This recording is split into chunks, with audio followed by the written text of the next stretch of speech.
Good morning my dear students. आज की class में हम स्फीयर और लाइन का कंसेप्ट क्या है, स्फीयर के लिए कोई लाइन कब उसे इंटरसेक्ट करेगी, कब उसके टेंजेंट लाइन की तरह बिहेव करेगी, ये सब चीज़ें देखने जा रहे हैं। तो सबसे पहले हम पढ़ रहे हैं लाइन और स्फीयर का intersection of A line and A sphere. Okay, तो सबसे पहले आपके पास एक स्फीयर का इक्वेशन होना चाहिए। तो वो स्फीयर का इक्वेशन अपन जनरली क्या लेके चल रहे हैं, x square plus y square plus z square plus twice u x plus twice v y plus twice डब्ल्यू z plus d equals to zero. ध्यान दीजिए इसके सेंटर क्या है, minus u minus v minus डब्ल्यू। कैसे मिलते हैं, एक्स के गुणांक को माइनस एक बटे दो से गुणा कर दो, वाई के गुणांक को माइनस एक बटे दो से गुणा कर दो, जेड के गुणांक को माइनस एक बटे दो से गुणा कर दीजिए, तो आपको सेंटर मिल जाएंगे किसके, स्फीयर के। ओके, और रेडियस चाहिए तो रेडियस का फॉर्मूला मैंने आपको बता रखा है, r equals to root sign के साथ minus u square plus minus v square plus minus डब्ल्यू का स्क्वायर और माइनस डी होता है। ठीक है स्टूडेंट्स, तो ये तो आपने एक स्फीयर का इक्वेशन लिया सबसे पहले, इक्वेशन नंबर फर्स्ट में। अब इक्वेशन नंबर सेकंड में आप रेखा का समीकरण लीजिए। ठीक है स्टूडेंट्स, अब ध्यान दीजिए 3D में जो लाइन का इक्वेशन आप लिखते हैं वो कैसा होता है, x minus x one upon l, y minus y one upon m और z minus z one upon n. तो ये जो लाइन का इक्वेशन है इससे आपको दो इन्फॉर्मेशन मिलती हैं। पहला तो क्या कि कोई पूछे कि बताओ ये लाइन कहाँ से गुजर रही है, तो आपका आंसर होगा ये लाइन x1 y1 z1 से गुजर रही है। और साथ में बताइए इस लाइन की डायरेक्शन कोसाइंस क्या है, दिक् कोजाएं क्या है, तो जो एल एम और एन देख रहे हो ये इस लाइन की डायरेक्शन कोसाइंस है। ठीक है, ये लाइन को लाइन का लिखने का एक स्टैंडर्ड तरीका होता है स्टूडेंट्स, कौन सा, x minus x one upon l, y minus y one upon m और z minus z one upon n. ठीक है, इससे दो इन्फॉर्मेशन मिल रही है आपको कि कहाँ से गुजर रही है line, x one y one z one, एक ऐसा बिंदु जिसके coordinates x one y one और जेड वन वहाँ से गुजरेगी। साथ में इस लाइन की डायरेक्शन कोसाइंस क्या है, एल एम और एन है। तो यहाँ मैंने जो लाइन का समीकरण सेकंड माना है वो कुछ इस तरह का माना है, x minus alpha upon l, y minus beta upon m, z minus gamma upon n equals to r. इससे ये पता चल रहा है कि ये लाइन कहाँ से गुजर रही है, ये लाइन गुजर रही है एक ऐसा बिंदु जिसके कोऑर्डिनेट्स क्या हैं, अल्फा बीटा और गामा है। ठीक है स्टूडेंट्स, और साथ में इस लाइन की डायरेक्शन कोसाइंस क्या है, एल एम और एन है, एल एम और एन है। ठीक है, ओके। अब देखिए समीकरण सेकंड पर स्थित बिंदु के निर्देशांक, अच्छा इस फॉर्म में लिखी हुई लाइन, तो आप इसके बराबर में कोई आर मान लो थोड़ी देर के लिए, ये रेडियस वाला आर नहीं, ये सिंपल आर है, तो कोई नया नोटेशन भी आप ले सकते हो, ये मान लिया।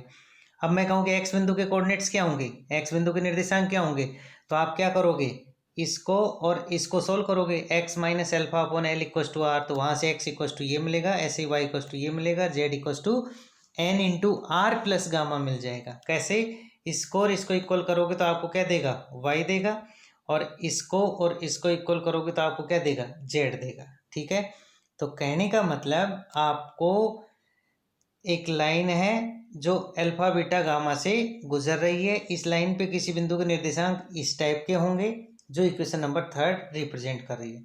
अब आपका आर्टिकल क्या कहता है कि आपको इस लाइन का इंटरसेक्शन लेना है किसके साथ, स्फीयर के साथ। ठीक है, तो मैंने यहाँ लिख दिया है, यदि समीकरण सेकंड का मतलब लाइन का समीकरण, यदि समीकरण फर्स्ट को इंटरसेक्ट करे तो समीकरण थर्ड में जो बिंदु आ रहा है वो कहाँ पर आएगा, स्फीयर पे भी आएगा। सिंपल सी बात है, वो बिंदु कहाँ पे लाई करेगा, स्फीयर पे भी लाई करेगा। इसका मतलब स्फीयर के इक्वेशन को संतुष्ट करेगा, और स्फीयर के इक्वेशन को संतुष्ट करने का मतलब आप एक्स की जगह क्या पुट कर दीजिए, आप एक्स की जगह alpha plus l r put कर दीजिए, वाई की जगह beta plus m r put कीजिए, और जेड की जगह gamma plus n r put कीजिए। कहाँ, स्फीयर के इक्वेशन में। तो देखो this square plus this square plus this square, ये किसकी जगह आ जाएंगे, एक्स स्क्वायर वाई स्क्वायर और जेड स्क्वायर की जगह। फिर क्या आएगा, ट्वाइस यू एक्स, तो ट्वाइस यू तो ऐसे कैसे, और एक्स की जगह अल्फा प्लस एल आर आ जाएगा, ऐसे ही वाई की जगह बीटा प्लस एम आर आ जाएगा, और जैसे ही जेड की जगह गामा प्लस एन आर आ जाएगा। ओके, तो ये प्लस डी इक्वल्स टू 0। अब इन होल स्क्वायर्स को आप ओपन कर लीजिए, इन होल स्क्वायर्स को आप ओपन कर लीजिए।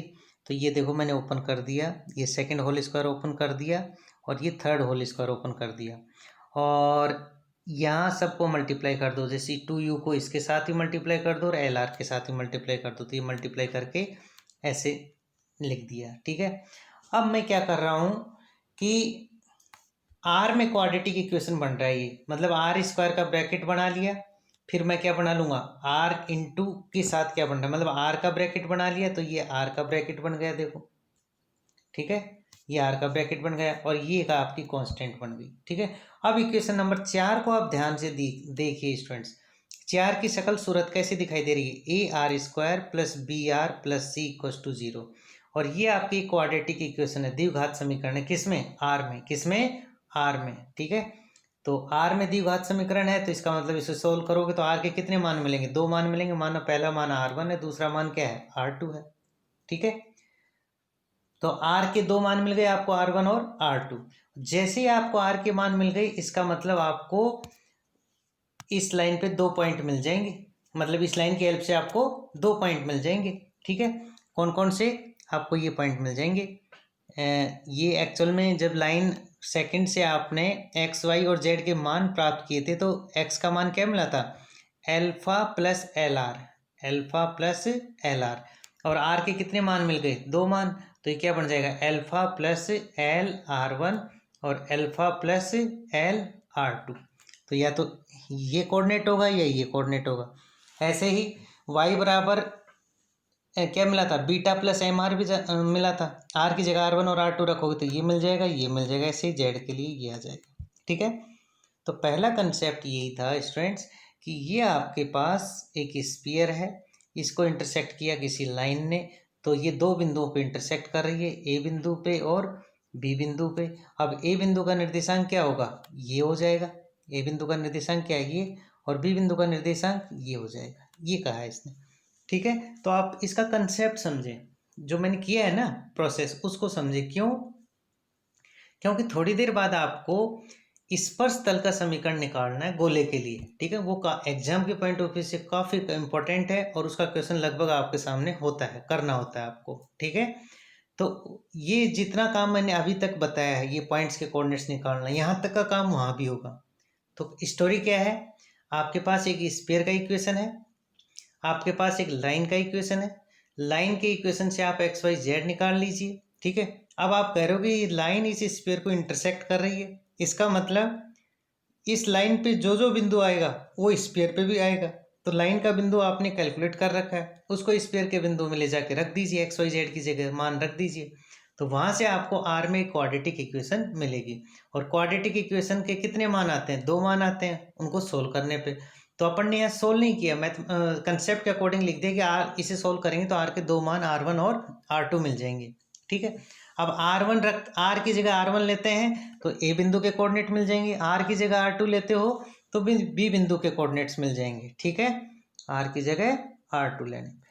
ठीक है, तो ये पहला काम ये। दूसरा रिजल्ट, ये भी अच्छा रिजल्ट है, क्या है, पावर ऑफ ए पॉइंट की बात कर रहा है, किसी बिंदु की क्षमता की बात कर रहा है। तो बड़ा सिंपल सा है, ये आपके पास एक स्फीयर है, ये उसका सेंटर है, स्फीयर के बाहर कहीं कोई ए बिंदु है जो कैसा है, फिक्स्ड पॉइंट है, कैसा है, स्थिर बिंदु है, फिक्स्ड पॉइंट है। ठीक है, इस फिक्स्ड पॉइंट से एक लाइन गुजर रही है जिसका नाम मैंने क्या दिया है, एल, जिसका नाम मैंने क्या दिया है, एल, जो इस स्फीयर को पी और क्यू बिंदुओं पे कट कर रही है, जो स्फीयर को पी और क्यू बिंदु पे कट कर रही है। अगर मैं A P into A Q लिखता हूँ, A P into A Q, तो यही क्या है, power of the point A है, यही क्या है, power of the point A है। समझे, बिंदु ए की क्षमता क्या है, ए पी, ये डिस्टेंस इंटू ये distance, A P into A Q. तो देखो मैंने यहाँ समझा दिया है, यदि ए एक स्थिर बिंदु है एवं ए से गुजरने वाली रेखा एल स्फीयर को बिंदु पी एवं क्यू पर कट करती है, तब ए पी एवं ए क्यू के गुणनफल, product of A P and A Q, बिंदु ए की क्षमता कहलाता है, ठीक है ना, अर्थात बिंदु ए की क्षमता A P into A Q आएगी, ठीक है स्टूडेंट्स। दूसरा केस ये हो सकता था, जैसे मान लो अभी तो ये लाइन क्या है, इसको इंटरसेक्ट कर रही है, तो पी और क्यू बिंदु मिल रहे हैं। ये भी तो हो सकता था कि ये लाइन इससे ऐसे गुजरे कि इसकी क्या हो, टेंजेंट हो जाए, इसके लिए क्या हो जाए, टेंजेंट हो जाए। तो टेंजेंट होगी तो ये जो बिंदु पी और क्यू है ये अलग अलग ना होके एक ही बिंदु पे कोइंसाइड करेंगे, एक ही बिंदु पे संपाती होंगे। तो दूसरा केस मैंने यही समझाया है कि जब लाइन इंटरसेक्ट ना करे जबकि गोले को स्पर्श करती हुई गुजरे, तो उस स्थिति में उस बिंदु की क्षमता क्या होगी, उस स्थिति में power of the point A क्या होगा। तो आप तो फॉर्मूला यही जानते हो, किसी बिंदु ए की क्षमता क्या होती है, A P into A Q होता है। अब यहाँ हो क्या रहा है, ए पी तो ऐसे कैसे, लेकिन क्यू भी किस में बदल गया, पी में बदल गया, तो क्यू की जगह पी रख दीजिए, क्योंकि संपाती होने का मतलब पी और क्यू कुछ अलग अलग बिंदु नहीं है, एक ही पोजीशन पे आ जाएंगे, तो ये ए पी स्क्वायर बन जाएगा, क्योंकि पी एम क्यू संपाती बिंदु है। अब कंपटीशन में ये आपका डायरेक्ट रिजल्ट कभी आता है तो ऐसे आता है कि ये जो किसी भी बिंदु की क्षमता होती है वो क्या होती है, कांस्टेंट होती है, अचर होती है, क्या होती है, कांस्टेंट होती है। और वो आप देख सकते हो, क्यों, क्योंकि आपको पता है कि जैसे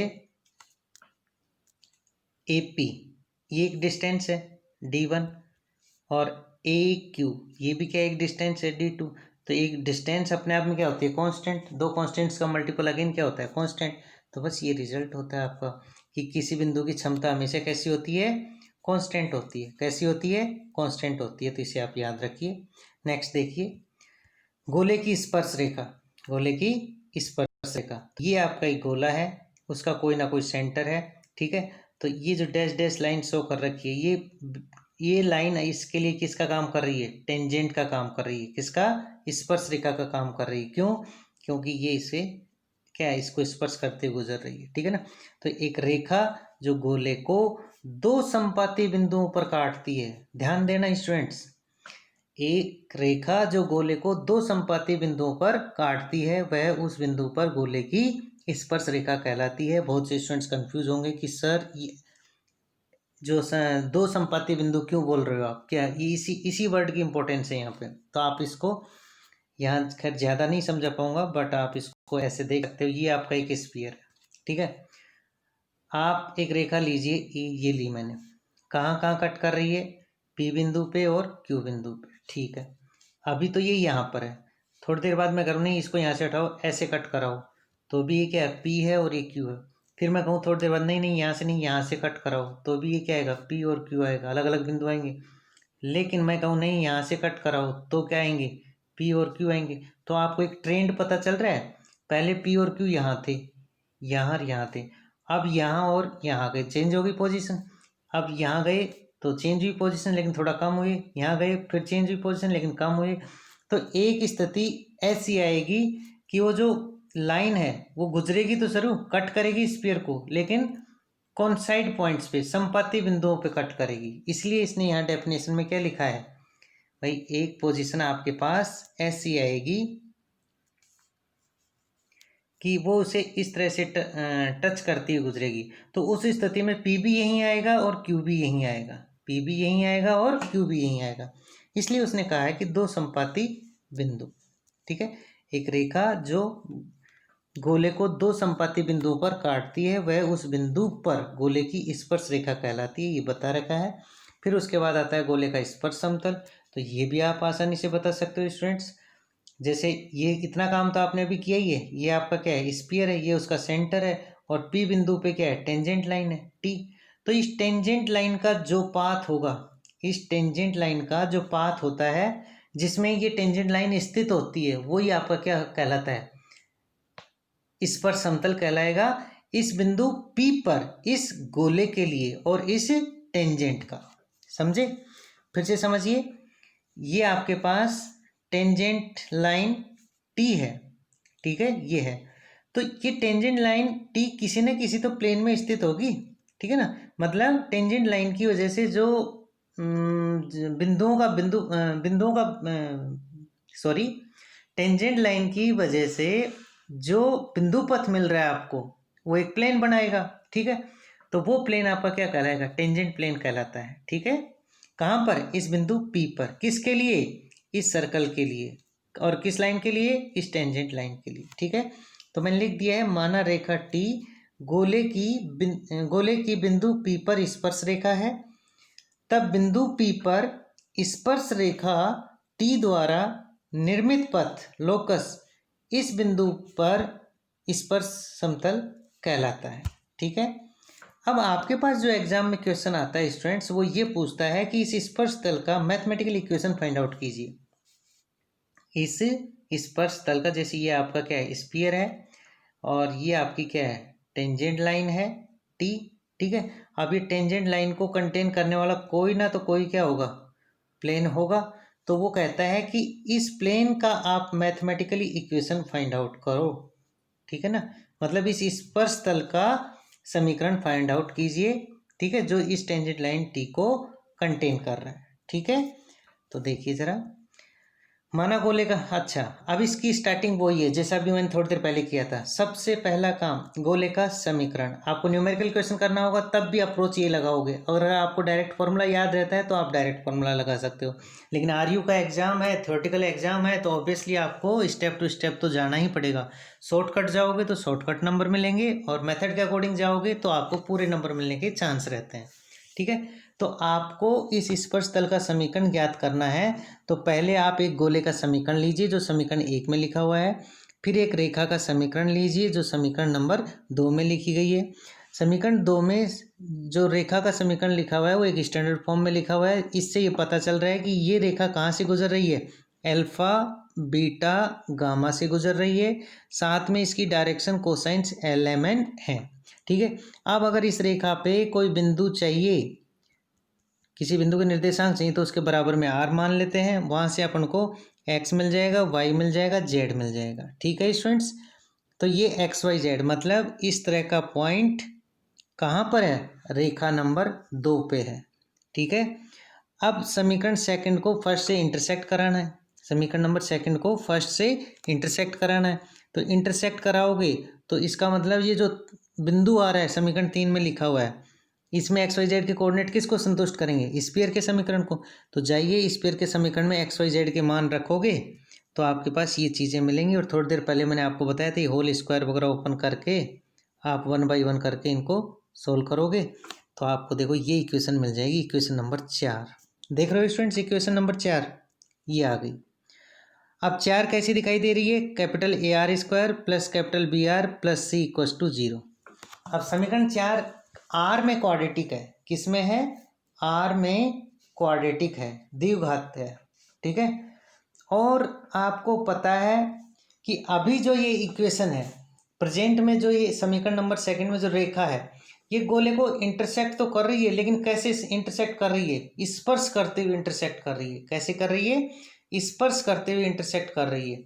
मतलब ये आपका गोला है, तो वो जो रेखा थी वो इसको इंटरसेक्ट तो कर रही है, लेकिन कहाँ से, टेंजेंट लाइन की तरह बिहेव कर रही है, टेंजेंट लाइन की तरह बिहेव कर रही है। मतलब जो इस रेखा के दो मान आएंगे R1 और R2, वो दोनों कैसे होंगे, बराबर होंगे। वो कैसे होंगे, बराबर होंगे। तो आपको पता है कि डिस्क्रिमिनेंट क्या होता है, अगर कोई क्वाड्रेटिक इक्वेशन है, अगर आपके पास कोई क्वाड्रेटिक इक्वेशन है और उसके दो रूट अगर सेम है तो डिस्क्रिमिनेंट क्या होता है, B² माइनस 4AC बराबर 0। बोलो होता है नहीं होता है, समीकरण नंबर 5 तो ये कहती है। इसका मतलब 4 के अकॉर्डिंग भी यही होना चाहिए। अब 4 में A तो ये है और B आपके पास 2 इंटू समथिंग है और C आपके पास ये है।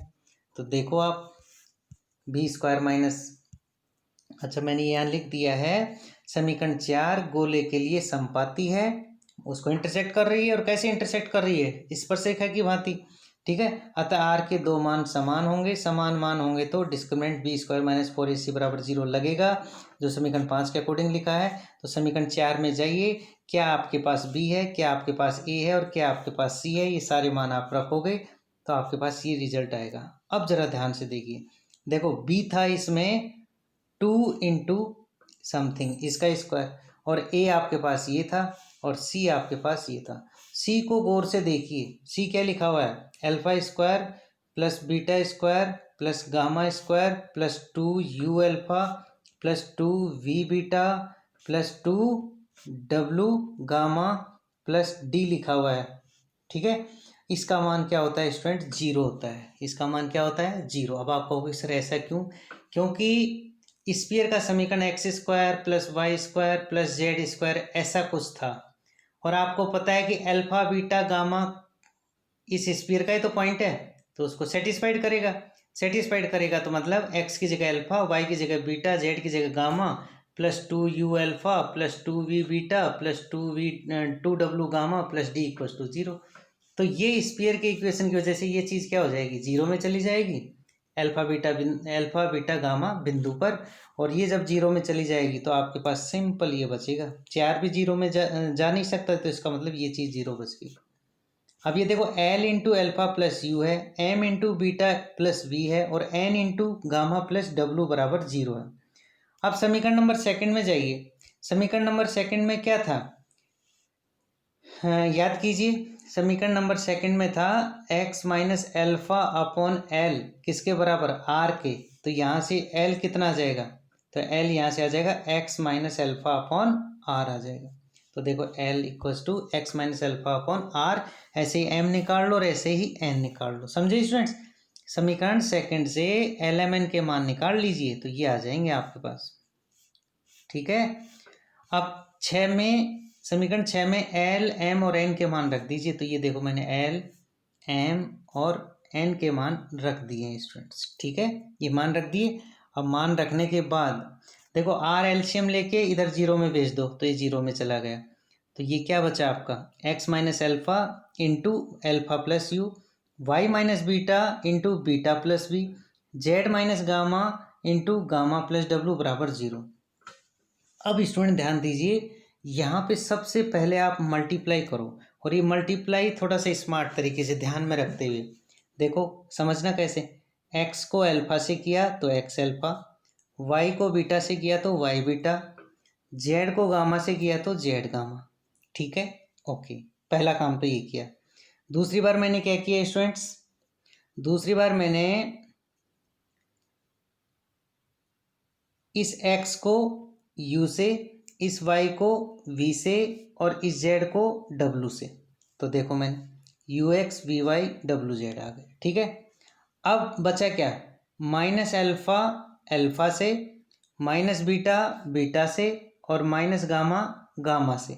तो minus alpha square minus beta square minus gamma square, और ये माइनस अल्फा फिर से यू से, और माइनस बीटा वी से, और माइनस गामा डब्लू से। तो ये आ जाएंगे आपके पास, सॉरी ये आ गए। ठीक है स्टूडेंट्स, तो ये आ जाएगा। अब मैंने क्या किया, एक्स अल्फा को ऐसे कैसे रखा, वाई बीटा को ऐसे कैसे रखा, जेड गामा को ऐसे कैसे रखा, यू एक्स को भी मैं ऐसे कैसे रख रहा हूँ, वी वाई को भी मैं ऐसे कैसे रख रहा हूँ, और डब्लू जेड को भी मैं ऐसे कैसे रख रहा हूँ। चेंज क्या कर रहा हूँ, ये माइनस का है, ये माइनस का है, ये माइनस का है, सारी क्वांटिटी माइनस है, तो माइनस को कॉमन लेके मैंने ये लिख लिया। ठीक है, तो माइनस को कॉमन लेने के बाद क्या बचा, alpha square plus beta square plus gamma square plus alpha u plus beta V plus gamma W बच गया आपके पास। ठीक है स्टूडेंट्स, ओके। अब क्या करूंगा स्टूडेंट्स, मैं जरा देखिए, इसको ऐसे कैसे, ये देखो ये ऐसे कैसे रखा, इनको भी ऐसे कैसे रख दिया, ये भी ऐसे कैसे रख दिया। अब यहाँ पे alpha square plus beta square plus gamma square का मान मैं क्या रख रहा हूँ, minus 2u alpha minus 2v beta minus 2w gamma minus d, और इसके साथ में plus alpha u plus beta V plus gamma W ऐसे कैसे। तो ये कहाँ से रखा है, ये स्फीयर के इक्वेशन से रखा है। स्फीयर का इक्वेशन याद करो क्या था, x square plus y square plus z square plus 2ux plus 2vy plus 2wz plus d equals to zero. ये किसका इक्वेशन है, स्फीयर का। अब alpha beta gamma point sphere का ही तो पॉइंट है, तो रखो जरा। तो ये अल्फा स्क्वायर, ये बीटा स्क्वायर, ये gamma square, 2u alpha 2v beta 2w gamma and plus d equals to zero. तो यहाँ से alpha square plus beta square plus gamma square का मान क्या हो जाएगा, इन सबको उधर लेके जाओ तो माइनस का 2 अल्फा माइनस का 2v बीटा माइनस का 2w गामा माइनस का d, और इधर ये साइड में तीन चीज़ें चल ही रही थी। ठीक है, अब आप देख लो, माइनस का 2u अल्फा प्लस का अल्फा यू, तो टोटल कितना बचा, माइनस का अल्फा यू, और बाहर वाला माइनस बना के उसको क्या बना देगा, प्लस का अल्फा यू, क्या बना देगा, प्लस का अल्फा यू। तो स्टूडेंट्स ये शायद, अच्छा ये तो मैंने इक्वेशन लिख रखा है, ठीक है, तो ये आप माइनस वगैरह करके आप देख लीजिएगा। X alpha Y beta Z gamma ऐसे कैसे बैलेंस होके ये you x v Y W Z you alpha V beta W gamma plus D बराबर 0 बचेगा। अब इसमें भी देखिए एक्स अल्फा ऐसे कैसे, वाई बीटा ऐसे कैसे, जेड गामा ऐसे कैसे, यू एक्स यहाँ है, यू अल्फा यहाँ है, यू को कॉमन लेंगे तो you of x plus alpha बनेगा। ऐसे वी वाई यहाँ है और वी बीटा यहाँ है, तो वी को कॉमन लोगे तो वाई प्लस बीटा बच जाएगा। ऐसे W multiple of Z plus gamma बच जाएगा, और प्लस का डी आपका अकेला है इक्वस टू 0। तो यही आपका क्या है, स्पर्श तल का समीकरण है। यही आपका क्या है, स्पर्श तल का समीकरण है। किस बिंदु पे, अल्फा बीटा गामा पे, किस बिंदु पे, अल्फा बीटा गामा पे, ठीक है। तो ये कुछ इस तरह से आपका स्पर्श तल का समीकरण मिला है किसी गोले के लिए, और ये काफ़ी इंपॉर्टेंट है, न्यूमेरिकल क्वेश्चंस इस पे बनता है नेक्स्ट क्लास में, कि कोई प्लेन किसी स्फीयर के लिए टेंजेंट प्लेन है या नहीं है, उसकी कंडीशन क्या होगी वो अपन पढ़ेंगे। तो दूसरा क्वेश्चन जो आने के चांसेस उस कंडीशन के अकॉर्डिंग होते हैं। तो होपफुली नेक्स्ट क्लास में स्फीयर को कंप्लीट कर देंगे और फिर उसके बाद कोन या सिलेंडर को स्टडी करेंगे। थैंक्स।